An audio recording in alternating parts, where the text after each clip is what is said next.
The alarms scream before I even open my eyes. My name is Laura Bennett, and I am standing on the deck of the ship Aurora when 300 alien vessels drop out of the dark sky above our station. There is no warning before this, no slow buildup.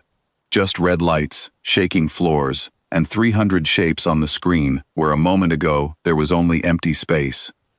My hands are already moving across the control panel before my mind catches up. 41 ships. That is what we have. 41 against 300. The number sits in my chest like a stone, but I do not have time to feel afraid. Fear is a luxury for people who have time to spare, and right now, every second counts.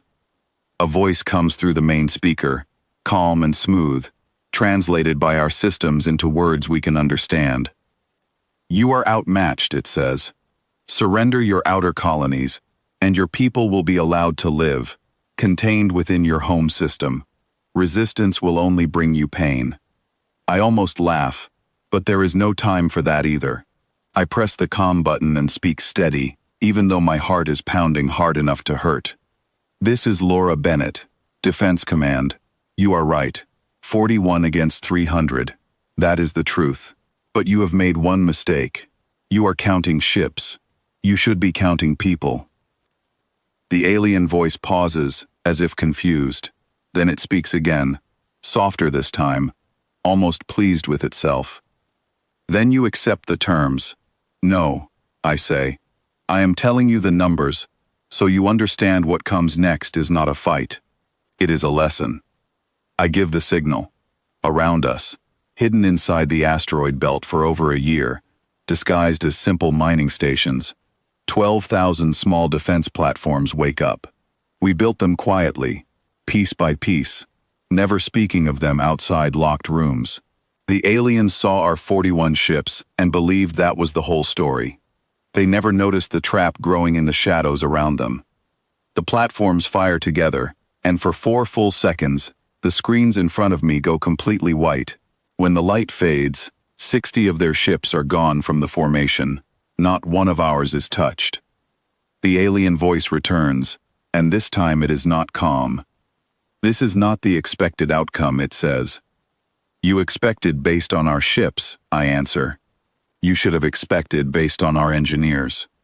Beside me, a young officer named Daniel Hart grips the edge of his seat, eyes wide but focused. He has trained for this moment for 3 years, and now that it is here, I can see him breathing slow, forcing his hands steady. He looks at me and nods once, and that small nod tells me everything I need to know. We are ready. The remaining alien ships break formation, panicking, turning toward what they believe is the safest direction, away from the flashes of light. But we already knew they would do this. Months ago, our engineers studied the shape of their fleet, the patterns other alien groups used when frightened, and built a second trap directly along that escape path. The second wave hits, and 40 more ships vanish from the enemy formation, swallowed by the quiet dark of space. By now, their fleet commander finally understands there is no clear pattern to follow, no safe direction to turn. Comms are jammed, sensors struggle to see clearly, formation is broken completely. This chaos is exactly what we were waiting for. Our 41 ships move in together, calm and steady, picking off the scattered enemy, one at a time.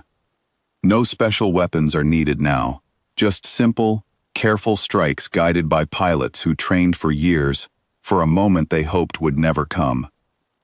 A woman named Grace Miller pilots the ship beside mine, her voice steady over the comm as she calls out targets one by one.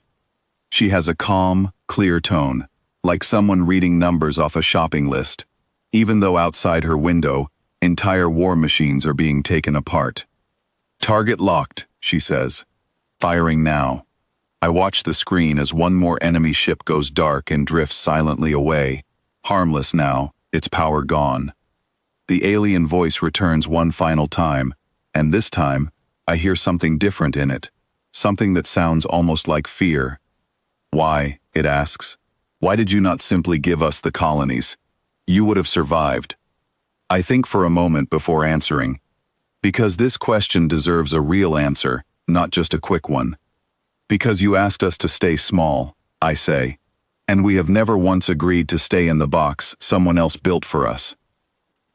There is silence after that, a long, heavy silence that stretches across space between our ships and theirs. 4 hours later, 109 of their ships remain, drifting without power, waiting quietly to see what we will do next. My crew watches me, waiting for the order. Ethan Cross, our communications officer, looks at me with a question in his eyes. Do we finish this, or do we stop here? I think about every person on our side who trained for years, hoping this day would never come. I think about the families waiting back home, watching the news, praying for good news. I think about what kind of people we want to be once the fighting stops. Offer them mercy, I say. Let them go home. We are not here to erase them. We are here to make sure they understand who they are dealing with. Ethan nods and opens a channel. The words go out clear and steady across space. You may return home, unharmed. But know this. We do not have a limit to what we can build when threatened. You came looking for an easy surrender. Instead, you found out what happens when you underestimate people who refuse to give up. There is no reply. I do not think they have anything left to say. As the last of their ships slowly turn and begin their long journey home, I finally let myself breathe. My hands are shaking now, the fear finally catching up to me after being pushed aside for hours. Grace notices and reaches over, placing a steady hand on my shoulder. You did well, she says quietly. We all did. I look around the control room. Daniel is already running system checks, making sure our platforms are ready in case anyone else decides to try their luck. Ethan is recording the full event for reports that will be studied for years to come. Grace stays close, steady as always, watching the screens with sharp, careful eyes. Outside, the wreckage of 191 enemy ships drifts silently in the dark, a quiet reminder of what happens when someone expects an easy fight and finds something else entirely. Word of what happened here spreads fast. Within days, other systems hear the story, some in disbelief, some in quiet respect. People across our worlds finally understand that even facing impossible numbers, we found a way through, not by matching force with force, but by using everything we had: patience, planning, and people who refuse to break under pressure. A message arrives from Central Command, thanking the crew personally, but I do not need thanks. I already know what this day means. It means that whenever someone looks at our numbers and thinks the outcome is already decided, they need to remember Ceres. They need to remember that being outnumbered does not mean being defeated. That evening, I stand alone by the window of the Aurora, looking out at the stars, thinking about how close we came to losing everything. 41 ships against 300 should have been the end of our story. Instead, it became the beginning of a new understanding, both for us and for anyone watching from far away. Daniel joins me quietly, standing beside me without saying a word for a while. Finally, he speaks. Do you think they will come back? He asks. I am not sure, I answer honestly, but if they do, they will know what to expect this time.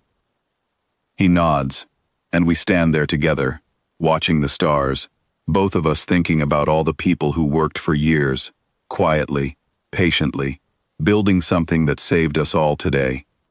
Grace and Ethan join us a little later, and for a while, none of us speak. We simply stand together, watching the calm, quiet space where just hours ago, chaos and fear filled every screen in front of us. Finally, Grace breaks the silence. We should rest, she says. Tomorrow, we start rebuilding what was damaged and preparing for whatever comes next. She is right, of course. There is still work ahead, repairs to make, reports to write, and lessons to learn from everything that happened today. But for now, in this quiet moment, I allow myself to simply feel grateful that we are all still here, still standing, still ready for whatever comes. As I finally turn to leave the observation deck, I take one last look at the stars outside, calm and steady once again. Somewhere out there, an alien fleet is limping home, carrying a story of their own to tell. One about a small, outnumbered group of humans who refused to give up, who turned an impossible situation into an unforgettable lesson. And somewhere else, other worlds are hearing that same story for the first time, learning that appearances can be deceiving, that numbers alone never tell the full truth, and that sometimes the smallest, most unexpected group can bring about the biggest change of all. I walk back through the quiet halls of the Aurora, past crew members resting after a long, difficult day, each one carrying their own part of this story with them. Tomorrow will bring new challenges, new questions, and new work to be done. But tonight, for just a little while, we allow ourselves to simply breathe, rest, and remember what we accomplished together. This is not just a story about ships and numbers. It is a story about people, about patience, about refusing to accept defeat before the fight has even truly begun.